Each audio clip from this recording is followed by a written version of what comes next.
एक संत प्रवर हुए हमारे राष्ट्र में, उनका नाम था मामा श्री प्रयागदास जी। ये श्री सीता जी को अपना बहन मानते थे। इनकी कोई बहन नहीं थी। बाल्यकाल में इनका एक मित्र एक दिन कहीं जा रहा था। इन्होंने मित्र से पूछा, कहाँ जा रहे हो? बोले, मैं अपनी बहन के पास जा रहा हूँ। बोले, बहन क्या होती है? बोले कि मैं एक ही माता पिता के एक मैं पुत्र हूं, एक मेरी बहन भी है। अच्छा, तो मेरी बहन कौन है? बोले, अपने माता पिता से पूछो। अपने माता पिता के पास जाकर के रोने लगे, मेरी बहन कौन है, मेरी बहन। अब इनकी बहन तो थी नहीं। तो माता जी ने कह दिया, सिया जी तेरी बहन है। तो मामा प्रयागदास जी बोले, सिया जी कहाँ है? बोले, उनकी शादी हो गई। तो कहाँ रहती हैं? बोले, अयोध्या जी में रहती हैं। अच्छा, मेरे जीजा जी कौन है? बोले, जीजा जी तुम्हारे राम जी। इतना अखंड विश्वास कर लिया इस बात पर, अब तो मां के पीछे पड़ गए, मैं बहन के घर जाऊंगा। तो बोले, चला जा अयोध्या। बोले, बहन के घर खाली हाथ नहीं जाते, खीर बना के दो। मैया से खीर बनवा के ले गए और अयोध्या में जाकर के सबसे ये नहीं पूछे सिया जी कहाँ हैं? बोले, मेरी बहन कहाँ है? अब सब लोग बोले, तुम्हारी बहन हमको क्या पता कहाँ है? कोई नाम पता है? वो नाम पता तो नहीं, बस बहन का नाम, जीजा जी का नाम पता। बोले, क्या नाम है? बोले, बहन है सीता जी, जीजा जी है राम जी। संत जनों के नेत्र सजल हो जाते। वाह, अच्छा तुम्हारी बहन है? बोले, हाँ। मेरी माँ ने कहा उनका ब्याह हो गया, मेरे को याद ही नहीं वो कैसी दिखती हैं, मैं देखने आया हूं उनको।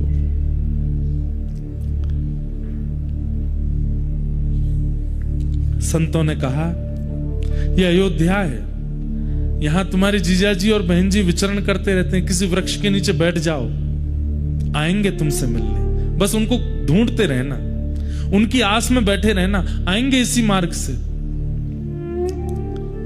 मामा प्रयागदास जी बोले, कब तक प्रतीक्षा कर? ओ, मुझे कैसे पता चलेगा कि मेरी बहन है? मैंने तो कभी देखा नहीं। बोले, अरे तुम्हारी बहन छोटे मोटे घर में नहीं भी आई है। रघुकुल कमल दिवाकर, एक छत्र सम्राट महाराज दशरथ के पुत्र हैं श्री राघव जी, तुम्हारे जीजा जी। जब वे निकलती हैं तो आगे सैनिक, पीछे सैनिक, इधर सखियां उधर सखियां, और मध्य में एक श्वेत हाथी। उस श्वेत हाथी के ऊपर स्वर्ण का एक सिंहासन, उस स्वर्ण सिंहासन पर अनंत मणियां जड़ी होंगी, ऊपर चमर लगा होगा, ऊपर सुंदर छत्र लगा होगा, उस पर आगे जीजा जी बैठे होंगे, पीछे घूंघट करके तुम्हारी बहन बैठी होंगी। और उनका रूप लावण्य ऐसा होगा कि देख करके मन होगा कि मोतियों से, चंद्रमा से इनकी नजर उतार दूं। समझ जाना तुम्हारी बहन है। मामा प्रयागदास जी बैठ गए, प्रतीक्षा कर रहे हैं कहीं से श्वेत हाथी आएगा। करते करते एक दिन व्यतीत हो गया, नहीं आई सिया जी। तो प्रयागदास जी रोने लगे, कैसी बहन हो आप? दुनिया के भाई जब अपनी बहन के यहाँ जाते हैं तो बहन पलकें बिछा करके भैया का स्वागत करती है, और मैं यहाँ पूरी दिन निकल गया और मेरी बहन पूछने तक नहीं आई कि भैया तुम भूखे हो। माँ ने खीर बना के भेजी, खीर भी ठंडी हो गई। कैसी बहन हो आप? करके जैसे रोने लगे, इतने में देखा नगाड़े बजने लगे, बड़ी बड़ी बाजे बजने लगे, सैनिक सब ढोल नगाड़े बजाते हुए आ रहे हैं, सावधान कर रहे हैं सबको। इतने में ही असंख्य हाथी और सुंदर सुंदर हाथियों पर चमड़ उड़ाए जा रहे हैं। 2 हाथी आगे, 2 हाथी पीछे, और बीच में एक श्वेत हाथी, और उस श्वेत हाथी के ऊपर सुंदर स्वर्ण का सिंहासन, और आगे रघुकुल कमल दिवाकर श्री राघव जी मंद मंद नेत्रों से इधर उधर देखते हुए, और पीछे घूंघट करे श्री सिया जी बैठी। अब तो मामा प्रयागदास जी चिल्लाने लगे, बहन जी रुक जाओ, जीजा जी नेक रुक जाओ, अरे मैं आपका साला आया हूं। राम जी ने तुरंत महावत से कहा, रोको, अभी की सत्य घटना। हाथी को नीचे बैठाओ। नीचे बैठा है, सिया जी उतर करके आए, और उतर करके आकर के देखा, नेत्र सजल हो गए सिया जी के, लिपट गए मामा प्रयागदास जी। बहन जी आपने मेरी सुध नहीं ली, मैंने पहली बार देखा आपको, माँ ने बताया आप बहुत सुंदर हैं, और देखिए ना आप सुंदर ही हो। सिया जी ने खीर पाई, खूब सुंदर लड्डू पवाए, और उसके बाद जब जब उनकी इच्छा होती तब तब सीता जी ने कह दिया, जब इच्छा करोगे बस याद कर लेना, हम दोनों आ जाएंगे। जब जब उन्होंने इच्छा प्रकट की तब तब आकर के राम जी ने उनको दर्शन दिया। तो एक बार की बात, कथा सुन रहे थे, तो कथा में व्यास जी ने वन गमन का प्रसंग सुना दिया। उन्होंने वो पहली बार ही सुना था। और वन गमन में उन्होंने जब बताया कि कैकेयी महारानी ने जाकर के दशरथ जी से 2 वरदान मांगे, और एक वरदान में कहा कि भरत को राज्य गद्दी, दूसरे में कहा राम को वनवास। ये सुनते ही प्रयागदास जी रोने लगे, नहीं मेरे जीजा जी वन में नहीं जाएंगे। लेकिन व्यास जी तो सुनाते जाए, चुपचाप बेचारे सुनते गए।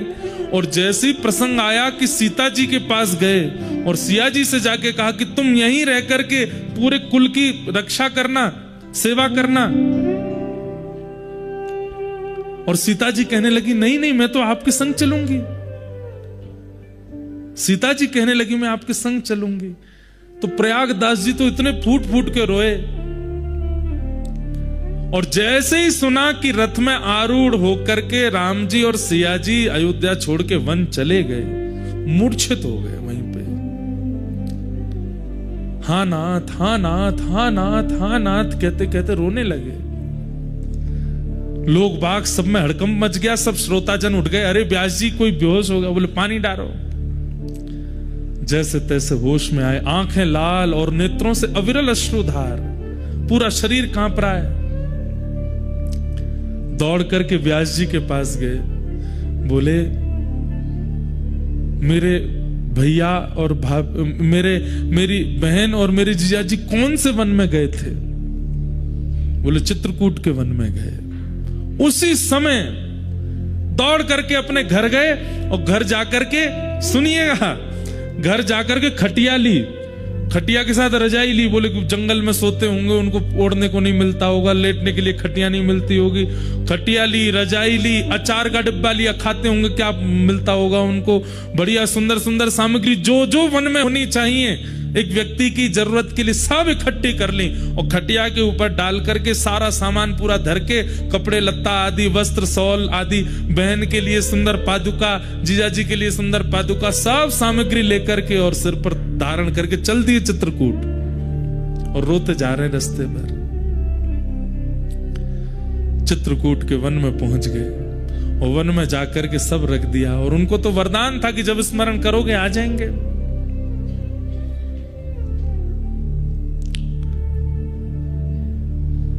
स्मरण किया, कहां है बहन जी, कहां हो? हे सीता बहिना कहां हो? हे राघव जीजा जी कहां हो? हे हमारे पहुना आप कहां हो? ऐसे चीख चीख के पुकारने लगे। इतने में ही सीता जी बोली, अरे देखो प्रयागदास जी ने कहीं से हमारा वनवास सुन लिया है, अभी जाके वन में ढूंढ रहे हैं। सीता जी इतने में प्रकट हो गई, राम जी प्रकट हो गए, तुरंत चरणों में लिपट गए। बोले कि अरे आप तो कृपा करो, आप वन में क्या कर रहे हैं? आप वन में क्यों घूम रहे हैं? सिया जी बोली, नहीं नहीं नहीं, वो 14 वर्ष का वनवास हुआ था, पर 14 मिनट ही हम लोग वन में रहे, उसके बाद दशरथ जी हमको वापस ले आए और फिर जनक जी भी ले आए और सब ला करके हमको राजमहल में बिठा दिया। अब वनवास नहीं है, वो तो हो गया पूरा। 14 मिनट के लिए गए थे भैया, कर करा के आ गए वापस, आप चिंता मत करो बिल्कुल भी। प्रयागदास जी बोले, मैं तो आपके लिए खटिया लेके आया, रजाई लेके आया, सब सामान लेकर के आया कि आप कहीं वन में होंगे, आपको कष्ट नहीं हो। वो नहीं नहीं, हमारा तो वनवास पूरा हो गया, अब आप प्रेम से खटिया लाए हो, इस पर पड़ जाओ, प्रेम से आनंद करो, कोई चिंता की बात नहीं है, हम राजभवन में सुख ले रही हैं। बस ये सुनते ही प्रयागदास जी नाचने लगे। बोले, मेरी बहन सुख में है ना, कोई कष्ट तो नहीं? राम जी को बोले, बिल्कुल कष्ट नहीं देना इनको। राम जी बोले, बिल्कुल नहीं देंगे, चिंता मत करो। महाराज एक पेड़ के नीचे खटिया बिछा ली। उसी दिन जब ये सुन लिया कि सिया जी सुखी हैं, उस दिन के बाद अपनी अंतिम श्वास तक प्रयागदास जी ने भजन ही नहीं किया, पड़े रहते बस। कोई आगे कहता भजन कर लो, बोले क्या करना, हमारी बहन सुखी है, अब क्यों भजन करना? बहन को कष्ट होता, किसी प्रकार की कोई पीड़ा होती तो उसके लिए भजन करते। हमारी बहन तो आगे बता के गई बहुत प्रसन्न है, वो तो कनक भवन में विराजती हैं, आनंद से रहती हैं। पेड़ के नीचे खाट बिछी है, खाट के नीचे सरवा, प्रयागदास अलमस्ता सोवे, राम लला को सरवा। हम तो अलमस्त आनंद ले रहे हैं, यहाँ पे सुख ले रहे हैं, हमको कुछ करने की आवश्यकता नहीं। ये महाभागवत है। हम यहाँ आपको कितना व्रज से ठाकुर जी छोड़ के चले गए, कितनी कथा सुना देते, कुछ होता है? कुछ नहीं होता। यशोदा मैया व्याकुल हो गई, लाला मत जावे, हमें छोड़ के मत जावे। हम लोग सुन के रो जाएंगे, इससे ज्यादा कुछ नहीं होगा। पर प्रयागदास जी तो व्याकुल हो गए। ये स्थिति किसकी हो सकती है? ये महाभागवत की हो सकती है। और महाभागवत कौन? जो हरि को स्मरण करे, नहीं, जिसका सुमिरन हरि करे, वो महाभागवत। और उनकी स्थिति क्या बताई गई यहां पर? नयस्य स्व पर इति, जो अपने पराये का भेद नहीं रखता। सब ठाकुर जी का है, सब स्थिति ठाकुर जी की है, सब भाव ठाकुर जी के हैं, सब कथा ठाकुर जी की है। ऐसे महाभागवत हैं कौन? श्री उद्धव जी महाराज। वो उद्धव यहां पर विराजमान है। महाभागवतों के लक्षण, ऐसे महाभागवत हैं श्री उद्धव जी। तो ऐसे उद्धव जी को भगवान ने बद्रिकाश्रम भेजा है। अब यदुवंशियों को शाप लग चुका है। यहां से कथा सुनिए। हम थोड़ा सा उद्धव कृष्ण संवाद में प्रवेश करके फिर आज के प्रसंग को विराम देंगे।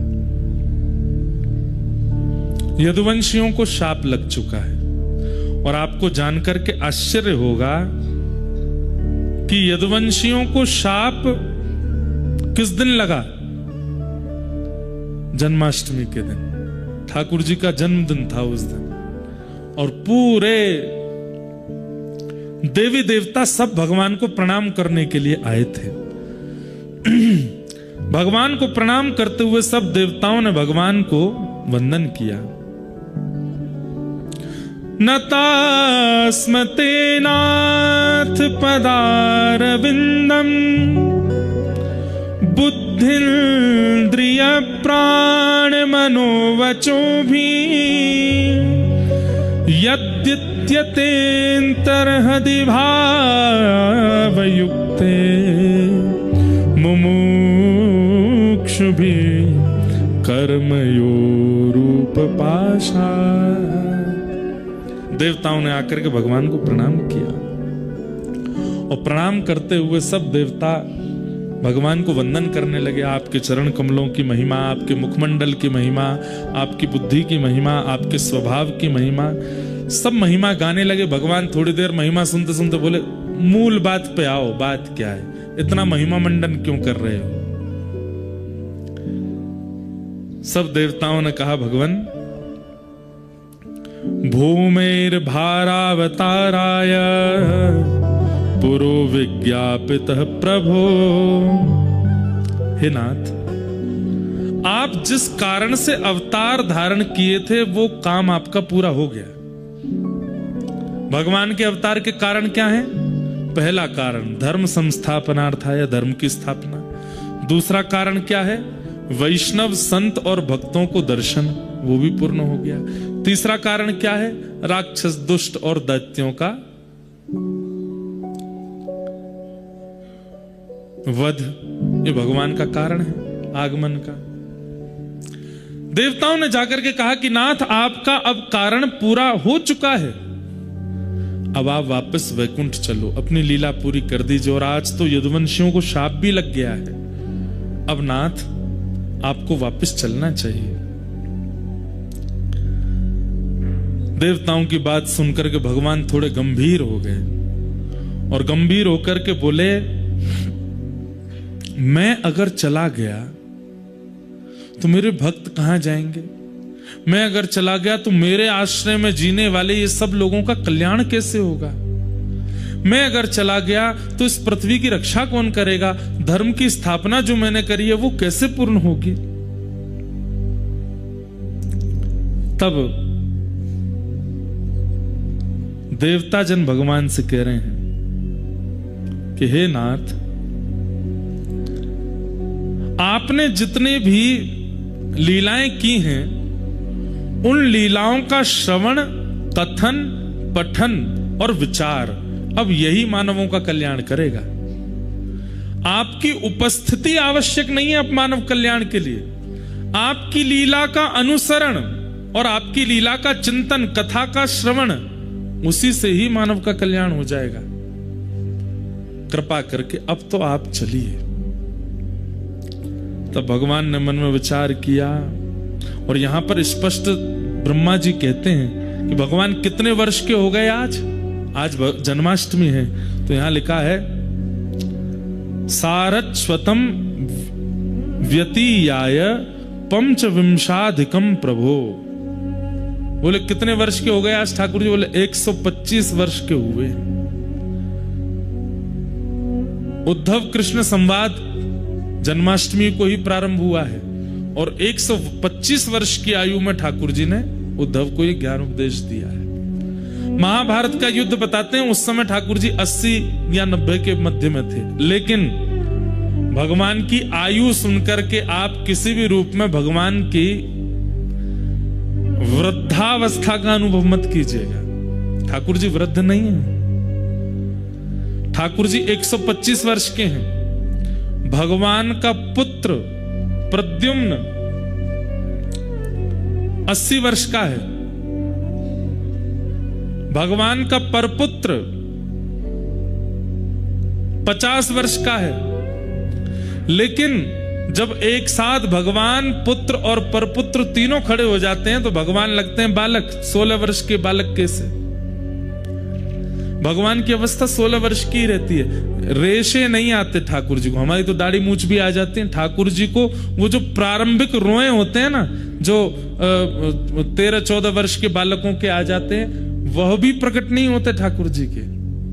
तो भगवान की आयु 125 वर्ष है, पर शरीर पर कोई भी भाव ऐसा नहीं है कि कमर झुक गई हो, लंगड़ा के चल, कुछ नहीं। 16 वर्ष के लाला की तरह उछल कूद करते घूमते हैं सब जगह। एक बाल भी श्वेत नहीं है ठाकुर जी का। काल का प्रभाव नहीं होता। तो आज भगवान 125 वर्ष के हो गए, और उस समय देवताओं ने आकर के भगवान से प्रार्थना की कि नाथ अब चलिए। भगवान बोले ठीक है, हम योजना बना करके आते हैं, तुम सब वैकुंठ में व्यवस्था करो। और उसी समय भगवान ने उद्धव को बुलाया और उद्धव से कहा, उद्धव अब लीला संवरण का समय आया है। मैं समस्त यदुवंशियों को लेकर के जाऊंगा और जाकर के सोमनाथ भगवान का यज्ञ कराऊंगा, वहीं इनको शाप लगेगा और धीरे धीरे फिर ये यदुवंशी आपस में लड़ झगड़ करके मरेंगे। लेकिन तुम यहां रहोगे, तुम्हें मैं कुछ ज्ञान उपदेश करना चाहता हूं, वो तुम बहुत ध्यान से सुनो। उद्धव जी के नेत्रों में आंसू भरे। लीला संवरण की बात क्यों कर रहे हैं ठाकुर जी? और जब सब यदुवंशियों को संग ले जा रहे हैं तो मैं भी तो आपका हूं, मुझे भी ले चलिए। मैं आपके साथ क्यों नहीं जा सकता? ठाकुर जी बोले, तुम उत्तराधिकारी हो। किसके? मेरी भक्ति गादी के उत्तराधिकारी हो। मैंने धर्म का उत्तराधिकारी दुनिया को बना दिया, लेकिन मैंने जो भक्ति प्रेम की व्यवस्था की है उसके उत्तराधिकारी तुम हो उद्धव। इसलिए तुम्हारा रहना आवश्यक है। और तुमने कामना की है व्रजमंडल की प्राप्ति की, इसलिए तुम्हें तप करना पड़ेगा। तो इसलिए अब तुम रहोगे यहां पर। क्या आज्ञा है मेरे लिए? तब भगवान प्रथम आज्ञा देते हैं। ध्यान से सुनो, भगवान कह रहे हैं, तम तु सैव परित्यज्य स्नेहं स्वजन बंधुषु मय्या वेशय मन सम्य समुद्रेग विचरस्वगा। क्या करो? तम तो सर्वम परित्यज्य, अब तुम सब छोड़ दो। और यहां पर सर्वम के बाद एक शब्द कहा है भगवान ने, और वो शब्द का नाम क्या है? स्नेहम। बोले तुम्हारा सब लोगों से जो स्नेह है उस स्नेह का त्याग कर दो। व्यक्ति का त्याग हम लोग कर देते हैं, लेकिन उसके प्रति जो हमारा स्नेह, इच्छा, ममत्व, उसका हम त्याग नहीं कर पाते। और एक और बात सुनिए, अहमता ममता अलग बात होती है। श्रीमद् भागवत जी के प्रारंभ में अहमत्व और ममत्व के त्याग की बात आती है। लेकिन आज ठाकुर जी ने भागवत जी के विश्राम में एक शब्द और कहा है, क्या? स्नेहम परित्यज्य। सब लोगों को छोड़ना बड़ी बात नहीं है। अब आप छोड़ छाड़ करके बद्रीनाथ आ गए, पर चिंता लगी भैया घर में क्या हो रहा होगा, वो क्या कर रहे होंगे, वो कैसे कर रहे होंगे, अब क्या हो रहा होगा, कहीं ऐसे खराब तो नहीं कर दिया होगा। फिर फोन लगा, अब तो नेटवर्क आने लगे।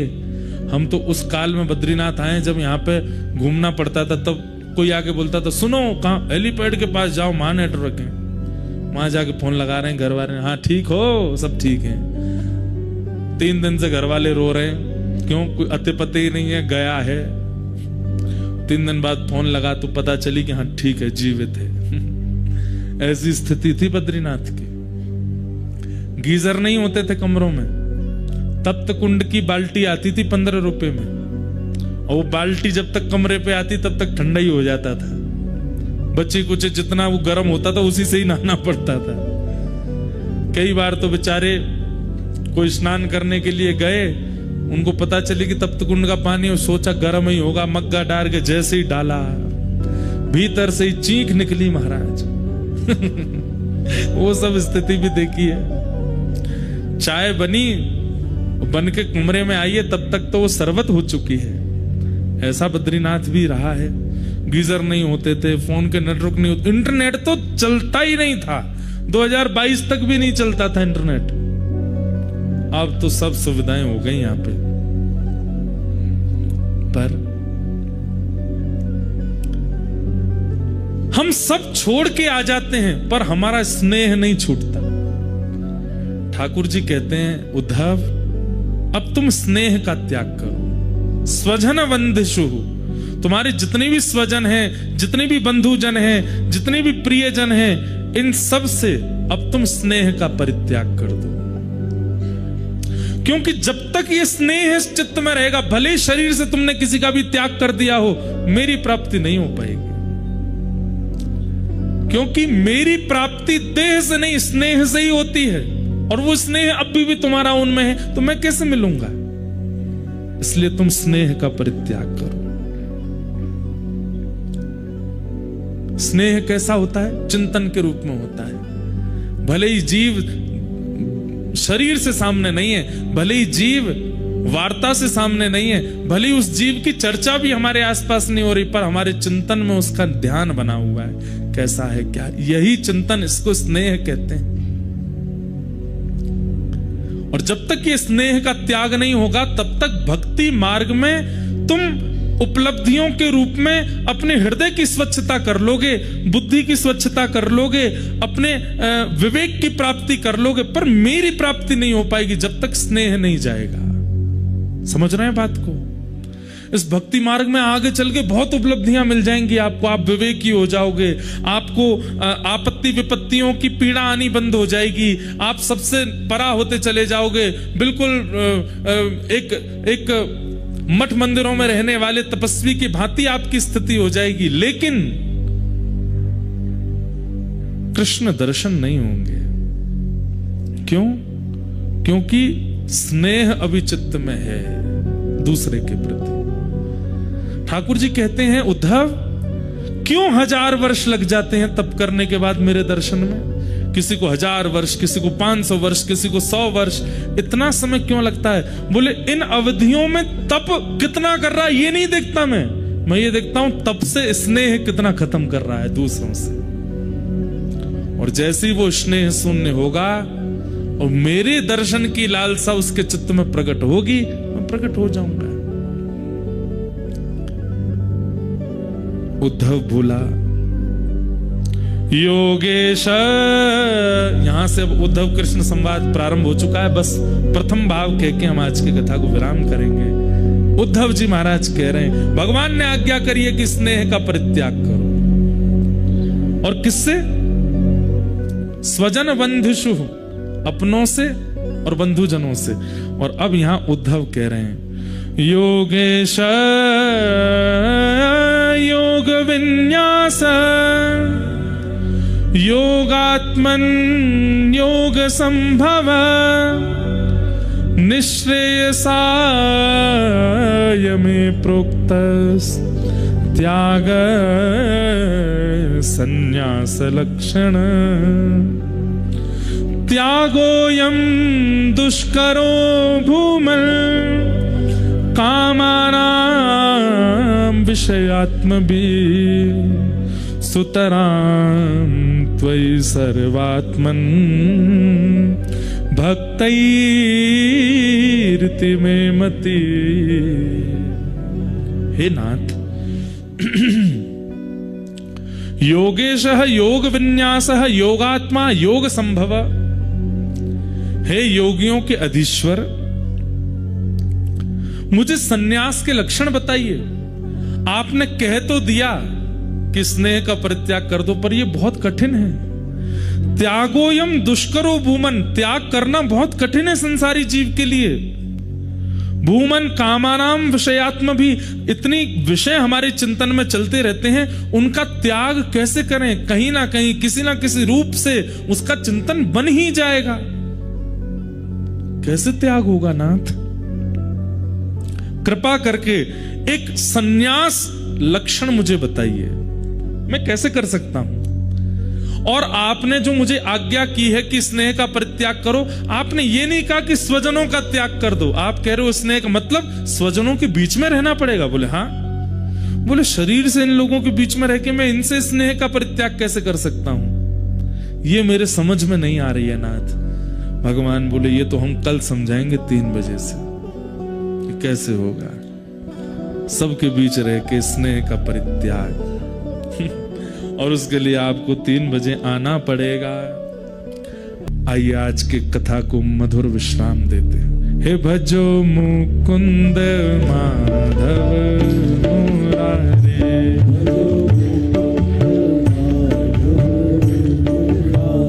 हे भजो मुकुंद माधव मुरारे,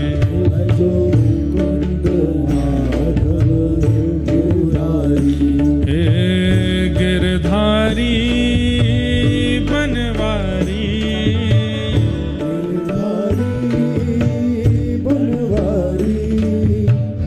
गिरधारी प्यारो बनवारी,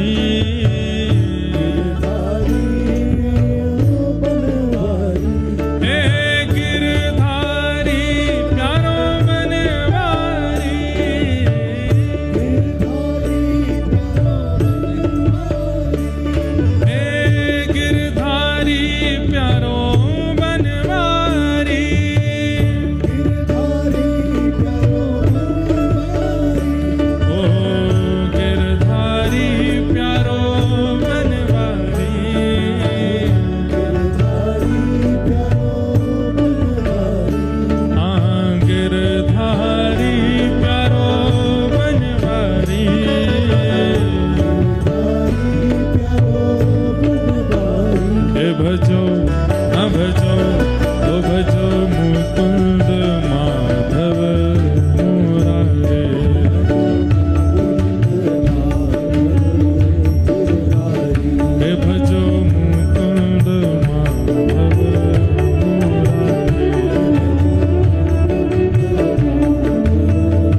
गिरधारी प्यारो बनवारी।